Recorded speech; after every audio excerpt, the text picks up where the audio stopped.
First in high definition. Live, local, late breaking. This is WMBF News Today at 5. Out of money and now out of time, South Strand firefighters are crossing their hoses in hopes you'll tax yourself a bit more to keep them ahead of the flames. We're live before the first ballot is ever cast. Plus, when it comes to funding for our kids' schools, the time to act is now. The president's push to keep momentum in the classroom going. And more questions than answers. 2 murders in the PD and the details police are hoping you can fill in.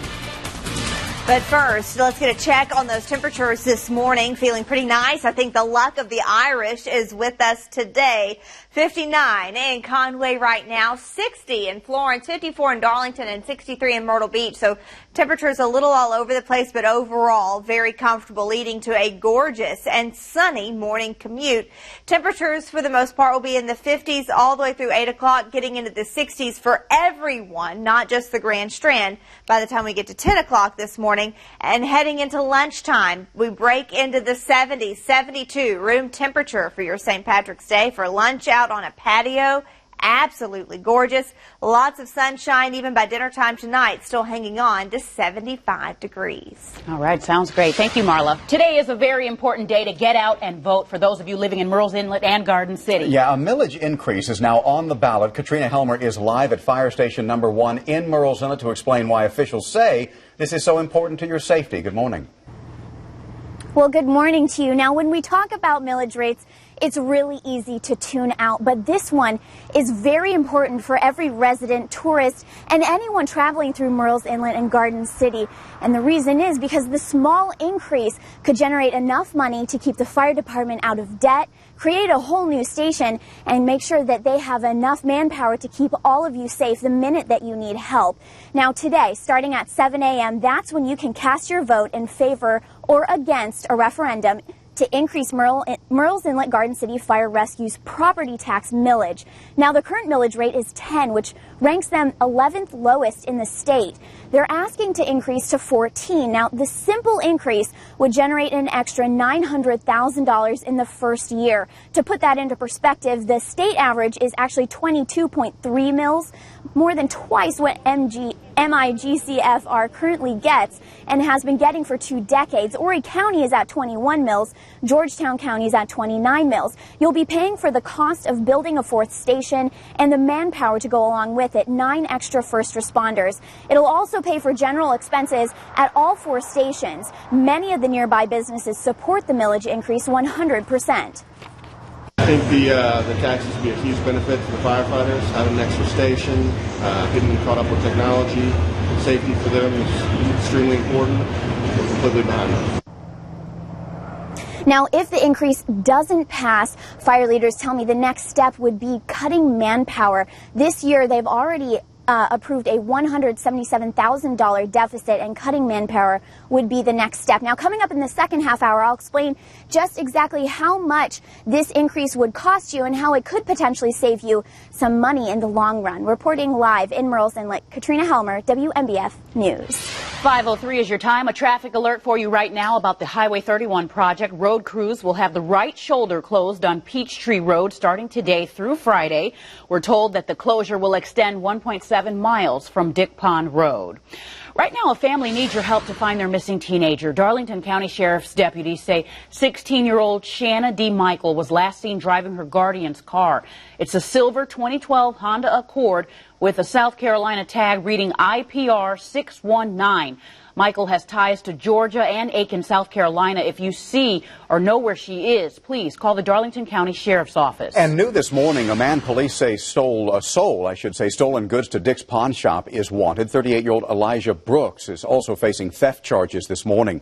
The victim told police that she let Brooks live in her home with her and then noticed that things started turning up missing back in December. Officers say Brooks admitted to selling some of the missing items in January. Now, according to police, he was supposed to turn himself in, but he never did. So if you know where he is, call police right away. And an update for you about a murder investigation in Bennettsville. Police say 86-year-old Prentice Bostic was stabbed several times in his home on Myrtle Street. Bostic was found dead in that home on Friday. Investigators say there appears to be nothing missing from the home, but There was no evidence of a struggle. They do believe there was a break-in, though, because there was a broken window in the home. Police are still searching for a suspect this morning. More charges are possible for a man arrested after a deadly shooting at a motel in Florence. 22-year-old Cedric Robinson is charged with murder and possession of a weapon during the commission of a violent crime. Robinson also faces the charges of possession of a weapon by a convicted felon and receiving stolen goods. The Florence County Sheriff's Office was called to the Suburban Extended Stay Inn on West Lucas Street Sunday night. Witnesses told police Robinson was arguing with 21-year-old Raheem Hawkins. A short time later, they say Robinson shot the victim, who died at a local hospital. Investigators aren't sure of a motive at this time. We do know, however, the gun that killed Hawkins had been reported stolen. A big announcement is expected in Florence County this morning. The county's Economic Development Partnership sent out a tweet last night saying more details will be released today. WMBF News reporter Ken Baker, he's going to be at that announcement. And, of course, we'll bring you more details on air and online. Walmart, meantime, plans to hire 600 seasonal workers during the tourist season. The retail company is teaming up with Miller Mott Technical College to help with that job placement. The college is hosting hiring events during March, April, and May. The first of those is this Saturday, March 21st, from 9 a.m. to 2 p.m. More will happen on April 11th, April 25th, and May 2nd, also from 9 a.m. until 2 p.m. Both Myrtle Beach stores, Surfside, Myrtle's Inlet, and North Myrtle Beach are all hiring. Those interested in applying can fill out an application online. We do have a link to Walmart's site on this story on the local page of WMBFnews.com. And more jobs coming to the Grand Strand to tell you about. The yoga-inspired athletic apparel company Lululemon opening a store in Myrtle Beach. It's going to be at the Tanger Outlets up on Highway 17. The store is expected to open in the middle of spring, but the company is now accepting applications for that new store if you want a job there. You'll also find a link to the application process in this story on the local tab at WMBFnews.com. We have a better idea of how much you're being asked to pay for the Cherry Grove dredging project in North Myrtle Beach. At a council meeting last night, city leaders agreed to pay a portion anyway. That means the final bill leaves $5.5 million for those living along the canal to pay. In the past, city leaders have said it's simply not fair to fully fund the project because it's not going to benefit all taxpayers in North Myrtle Beach. That dredging expected to start in October. You're going to get the chance to learn more about the Army Corps of Engineers' investigation of the former Conway bombing and artillery range. The Army used that range during World War II. Over the years, the Army has done investigations and removed unexploded materials. The public workshop is tonight from 6:30 to 8:30. It's happening at the Hilton Garden Inn, Myrtle Beach at Coastal Grand Mall. Experts from the Corps of Engineers and the contractor conducting the investigation will be there to answer your questions. The name of companies that sell execution drugs to South Carolina would be kept secret under a new law. It would add drug companies to the state's execution team and require that their names not be released.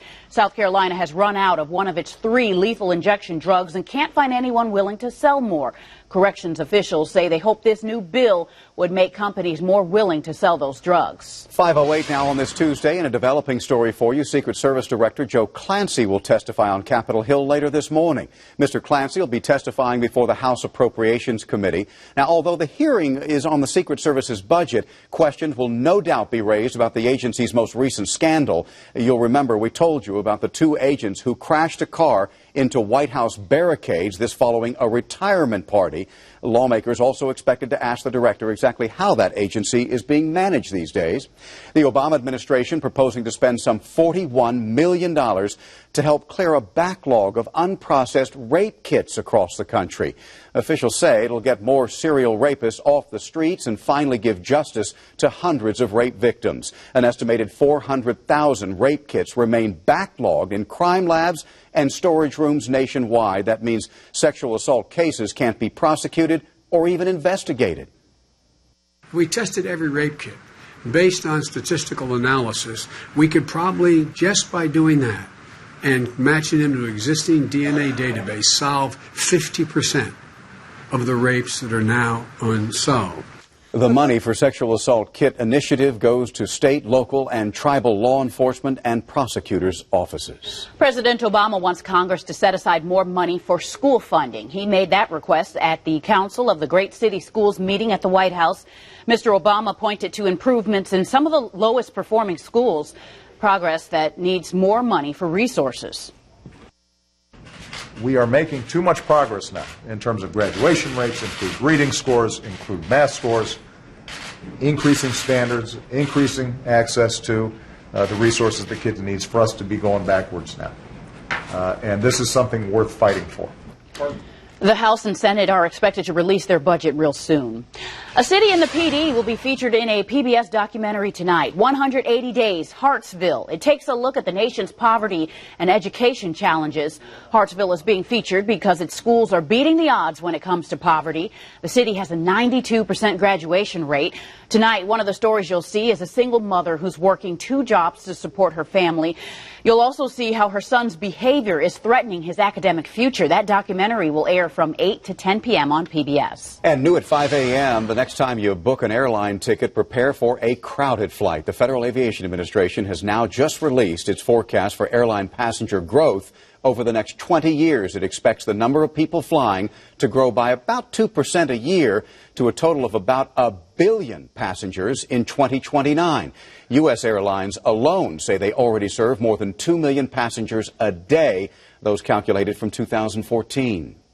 South Carolina is hoping to get more of the state's poorest to eat the state's richest foods. A lot more on a plan to get thousands to spend time at local farmers markets. And our spring weather continues with another sunny day ahead. The highs you can expect in just 2 minutes.